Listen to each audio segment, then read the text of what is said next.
to Russia. And they were intercepted by an admiral of the British Navy because they knew these people wanted to overthrow the provisional government that was continuing the war. And so he interned them in Halifax. And orders came from Lloyd George that they would be released despite the fact that they were hostile to the interests of the Allies. And they were then put back on their boat and sent to Russia, where like Lenin in the famous sealed car, when he went from, the Germans took him from Switzerland to Russia. This was the sealed boat, a whole boatload of them. So-called Trotsky, which was not his name, as you all know, so-called Trotsky was on that boat. He was living in New York City when the revolution took place. But anyway, 1 out of every 5 Russian males was dead by 1921 when that war ended. It was a horrific thing. By the way, I recommend to all of you a very remarkable novel by a Russian general. It's called From Double Eagle to Red Flag. The man who wrote this was a general in the Tsar's army named Peter Nikolaevich Krasnov. He was the only general who was not of aristocratic birth. He was a commoner who had made his way to be general by sheer ability in a class-ridden society. This novel is a great read. It's not merely an ideological thing that we would like, because it is a view of the Russian Revolution from the eyes of a Slavonophile, loyal, Orthodox, monarchist Russian. And he gives the view of the revolution. It's a great story. It's a book you will enjoy reading. Trotsky, in his history of the Russian Revolution, actually cites this novel and says that the description of how the communists subverted the Russian army is the best that was ever written. And he identifies the people who were behind the Russian Revolution. It's a great book. He was someone who earned the hatred of the dark powers of this world by his life and by writing that book. After World War II, even though he had left Russia during the Civil War, the British attached conditions to aiding the white armies against Lenin. And one of those conditions was that Krasnov had to be dismissed from any position of command. And he left Russia, and he moved to Paris, where he lived from like 1920 to 1945. In 1945, the British and Americans arrested him and sent him back to Stalin, who had him executed in the Lubyanka prison. It's a tremendous story of his life. But that book will give you the best introduction to what the Russian Revolution was like. Could you repeat that book, please? From Double Eagle to Red Flag. Double Eagle? A double eagle. That was a symbol of Byzantium and of the Russian monarchy. It's a double eagle with 2 eagles facing in different directions. But anyhow, the United States, the Bolsheviks signed a treaty with Germany, and since we were at war on the side of the Allies, we broke off relations. I want to trace, when you were in high school, how many of you were asked by your teachers to compare and contrast? You write an essay, compare.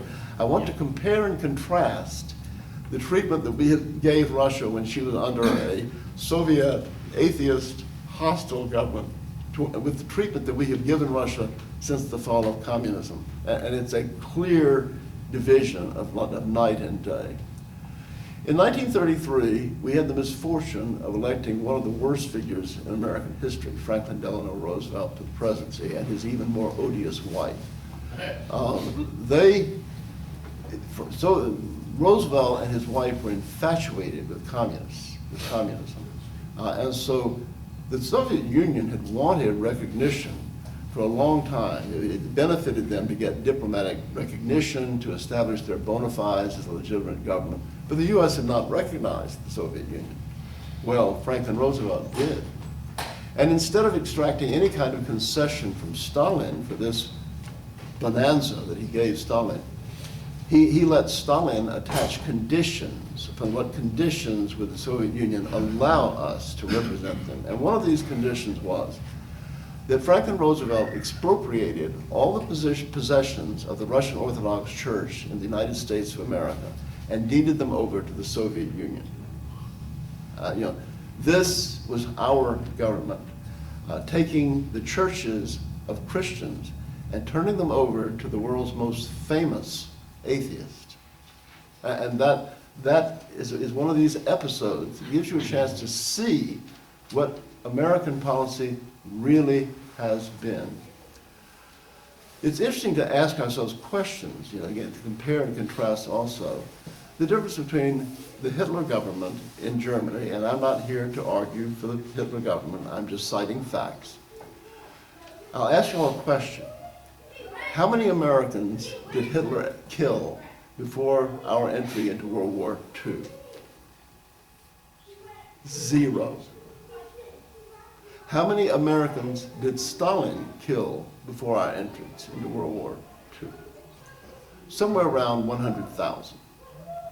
Now this sounds like right-wing kookiness, and I'm a great authority on right-wing kookiness. I get lots of kooky emails from people with lots of weird kooky theories, and I'm not a right-winger, I'm not a conservative. That's also part of knowing who we are.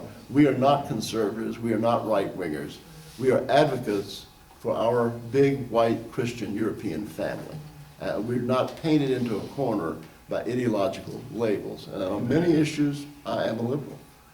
More issues probably than I am a quote, conservative, end quote.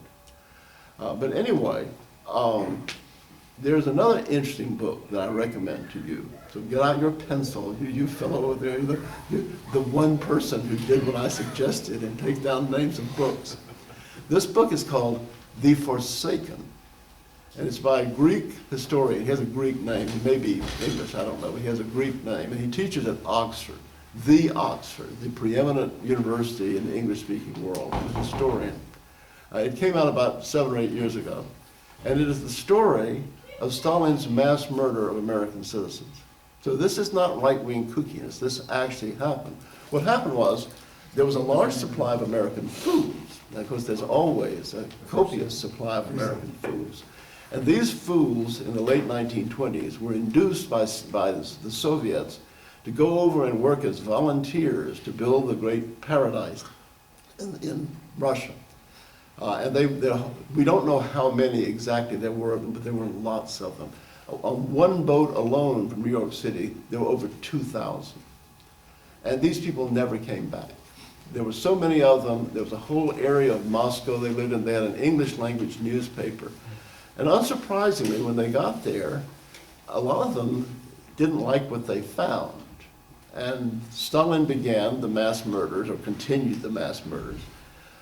And these Americans would come back from working, whatever they were working in this foolish endeavor. And their Russian neighbors would murmur to them, they were here looking for you today, meaning the secret police. These pathetic fools would then rush to the American embassy to try to get help to go home. And the Roosevelt administration instructed the embassy to thrust them out. And the NKVD, the Soviet secret police, would simply wait on the porch of the American embassy for the Marines to push these people out into the arms of the secret police, and then they were taken and either immediately liquidated or they were worked to death and liquidated later on in the Gulag. Hardly any of these people, there's one, I don't know if one of these people who ever came back. There's a guy named John Noble. In the 1970s, he was able finally, in old age, to return to America. He had been a teenage boy when his parents were stupid enough to take him to the Soviet Union. And he had spent his entire life in concentration camps and things like this, trying to come home. And he wrote a book called I Was a Slave in Soviet Russia. And as far as I can tell, this is about the only one who ever came back alive. So with whom did America choose to ally itself? With the country that had killed 100,000 of its citizens with the complicity of the Roosevelt administration. That's how shocking this is, and how we have been kept ignorant of facts that scream out to us from the pages of history about our own history. Well, World War II broke out, and America adopted a program of Lend-Lease. America adopted a program of ensuring that there would not be a compromised peace in 1940, but the war would go on. And it was imperative to us to keep Winston Churchill in power in Britain so that he would continue this war instead of ending the war with a compromised peace, which would have been the best thing for everybody involved. So we had Lend-Lease. Americans are told this fairy tale that this was some sort of generous act by to a kindred people.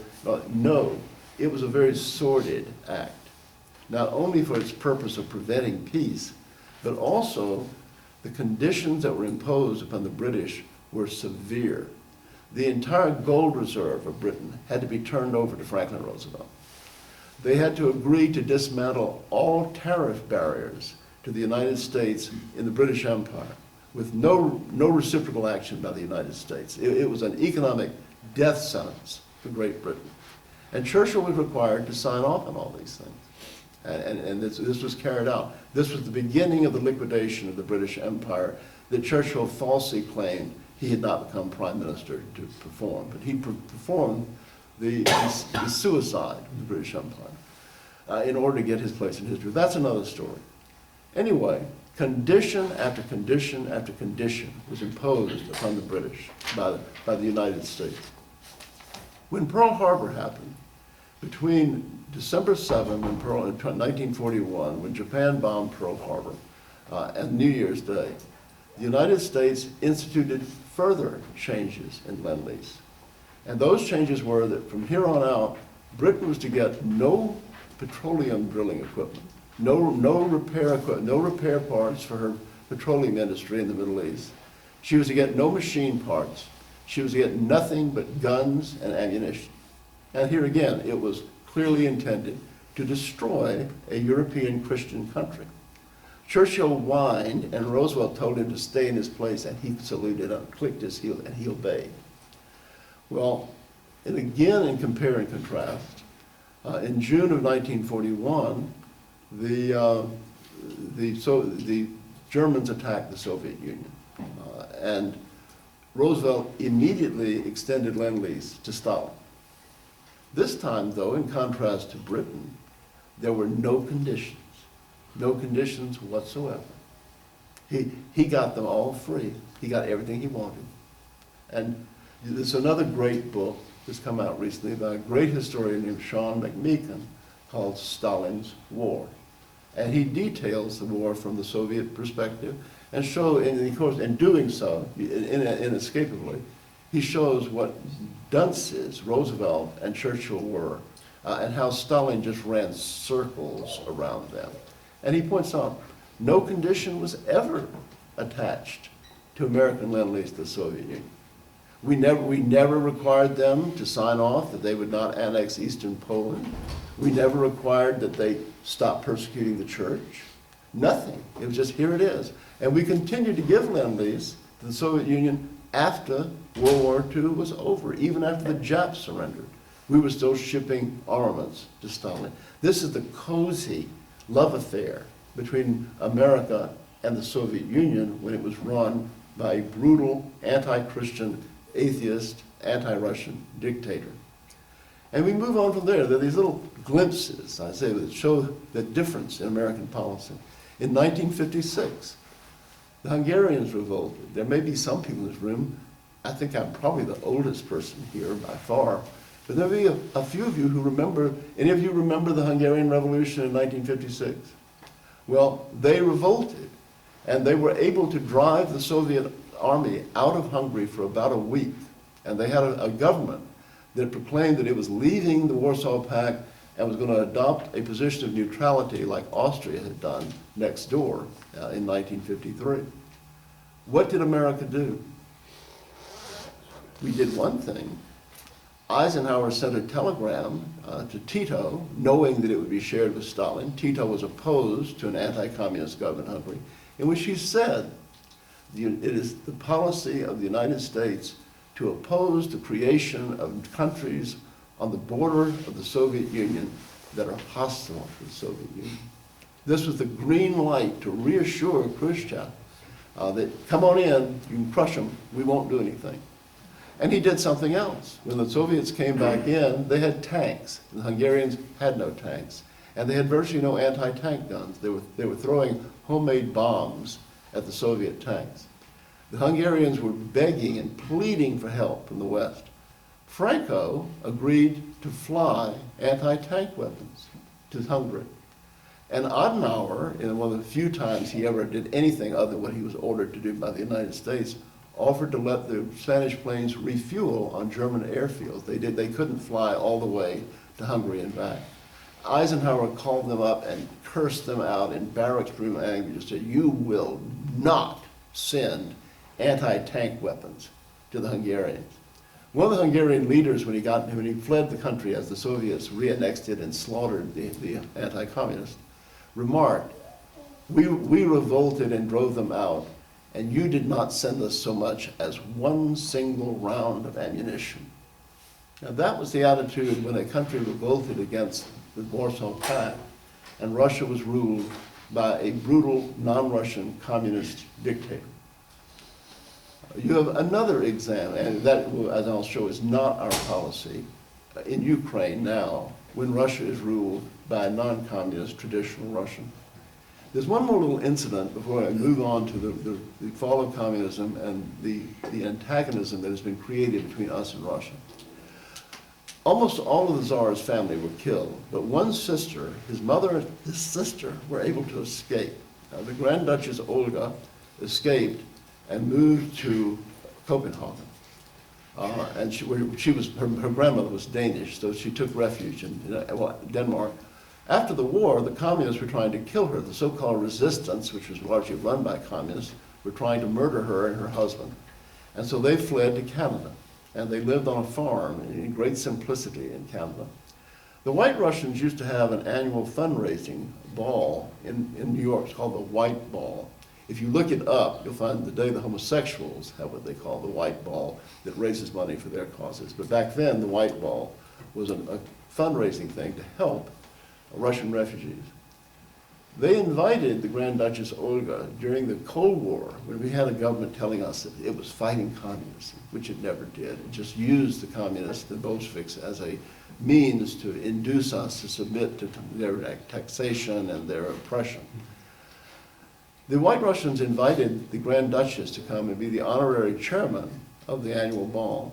And she was turned back at the American border because the American government said it would be an insult to the Soviet Union to allow the Tsar's sister to attend a Christian charity ball. Now, of course, that wasn't in the press, but that happened. And it shows the real policy toward the Soviet Union, which was one of conciliation and friendship. Then you had the end of communism. I wish my Russian tutor had lived to see it. She always predicted that Russia would be free of communism, because she said the real Russian people, like she felt her cousin was doing, would subvert the communist state, that they would gradually come into the communist state. And I had friends who went and studied in Russia and who said that was happening, that people no one believed in communism. They were trying to educate people in the universities with first-rate education, and once a week, this friend of mine who studied there said once a week, you'd have the party apparatchik come in and explain how the periodic table of the elements can fit together with Marxism-Leninism, that Marx predicted the creation of the periodic table. And she said, these kids have to sit there and they have to write that on their exams. And she said, when they get drunk back in their apartments, they just laugh at this. It's so ludicrous that nobody can believe it. And she said, the day's going to come when there'll be a tug. She said, the whole thing's going to fall down. And that's what happened. The United States government was not happy with the fall of communism. George Bush I, and another bit of history has been edited out, actually flew to Kiev. And when Russia was part of the Soviet Union, he addressed the Ukrainians from a balcony in Kiev and said they should stay in the Soviet Union. So that was the attitude then. When the communist government finally, the Communist Party was outlawed after the failed coup, the people were starving. They were desperate for food. And they appealed. The Bush government would not send food to the people of Russia. When the first non-communist or anti-communist government, since 1917, was fighting for survival, we refused to ship food. We had shipped food all the time to the Soviet Union. But Bush said, oh, we can't send the food to the Soviet Union, because if we do, and the communists take over, well, the communists will have food. Just a ludicrous statement. Germany sent food, and the United States didn't like it. We were angry that Germany sent food. But the Germans had to live next door, and they wanted the Warsaw Pact and the Soviet Union gone for obvious reasons. The United States was not happy with the fall of communism. And you can tell that, if you read the New York Times, you get a good view of what the deep state wants. The New York Times tells us what they want. And they had I remember they had an article, they were indignant that the government was renaming the streets in Moscow after they're giving them their pre-revolutionary monarchist names and removing the communist names, and that didn't sit well with the New York Times. When 2017 rolled around, the New York Times had what they call a nostalgic reminiscence of the Soviet Union. And for the next 3 years, they would have periodic articles about looking back affectionately on the Bolshevik movement and the communist revolution. That was the real America. That's what was really going on in our name by our government. In 2004, the big split, though, came when Yeltsin left and Putin came in. I don't know much about Putin. We know he's an enigma. We don't know much about him. But there are little things that speak out to us. In the last persecution, the last wave of persecution launched by the Soviet government against the Russian Orthodox Church, Putin was in charge of the secret police department in what they then called Leningrad. He was the only person, director of the secret police base, who wrote to the government and said, this is a mistake. These people are patriotic Russians, and it is a mistake to persecute the church. And he's the only one. That's a good sign. Anyway, Russia is now ruled by a leader who, at least superficially, is a Christian. He says he was secretly and illegally baptized by his parents, who gave him the name Vladimir, which is the Russian patriarch, is the Russian patron saint. He has allowed the reopening of the churches. The churches have reopened all over Russia, and America is furious. The American system is angry and furious at this Russian. A touching example, the amazing thing about these people is how they retained their heritage in the face of 3 generations of persecution. This is a digression. But on one of my trips to Russia, I was shown around Moscow by someone I know who's a young Russian named Dmitry, who's an aide to a member of the Duma. And he took me to the Cathedral of Christ the Savior. And my Russian tutor had told me about the cathedral and how the Bolsheviks had torn it down. And she said that they tried to build a palace of the Soviets there, and every time they built it, it fell down. So finally, they just built the world's biggest swimming pool. Well, we went there, and there was the Cathedral of the Savior, rebuilt. And Dmitry told the story. I went in, and I saw why they had torn it down. The Russians are blessed with a church that is genuinely on the side of their people. We are not. I'm a member of as a Presbyterian, I'm a member of the Church of Scotland. I tell other Presbyterians that we've got to stop calling ourselves the Church of Scotland. We should call ourselves the Church of Anti-Scotland, because the clergy of our church hates Scottish people. It hates the people in the pews, and it works constantly against our interests. And the Church of England should be called the Church of Anti-England for the same reason. But the Russian Orthodox Church takes its people's side. This church is very nationalistic. It's dedicated to 2 saints, Dmitry Donskoy, who was the Grand Duke of Russia, who defeated the Mongols and broke Russia free of the Mongol yoke, and to, for Pete's sake, the one who defeated the Germans. I'm sorry, I'm old and my mind is not good. Alexander Nevsky, yeah. And when you see the release in the church, that the church has been restored, they show these Mongols as these almost non-human, savage creatures, and the Russians are all these idealized blonde Aryan knights. And you can see why the Bolsheviks wanted to destroy that church. Dmitry told me that they took 10 tons of gold out of that church to fund the dekulakization, the slaughter of the intelligent peasants in Russia. Another example of the dysgenic policy that these non-Russians, these anti-Russians who ran the government imposed. First they got rid of the aristocracy, the people who brought us people like Tchaikovsky and Dostoevsky and people and Tolstoy. They got rid of them. They got rid of the factory owners. They got rid of the anybody that had anything. And then they went through the working class and the peasants, and they killed the smart ones of them as a policy of dysgenics. That's what Krasnov says in his novel, From Doubling the Red Flag. That the purpose of the Soviets was to remove the leadership class, to remove the best of the Russian people and eliminate them so that they could control these helots. But anyway, they went through, and if a peasant was smart, and had terraced his fields or grafted his fruit trees, they killed the peasant because he was smart. And that was the decolonization. And it was funded with 10 tons of gold that the Soviets removed from the Cathedral of Christ the Savior in Moscow. After the fall of communism, when the coup failed, the Russians were freezing, they were starving, their currency was worthless, the United States was economically obstructing their recovery. They started the drive. The first church rebuilt in Russia was the Cathedral of Christ the Savior.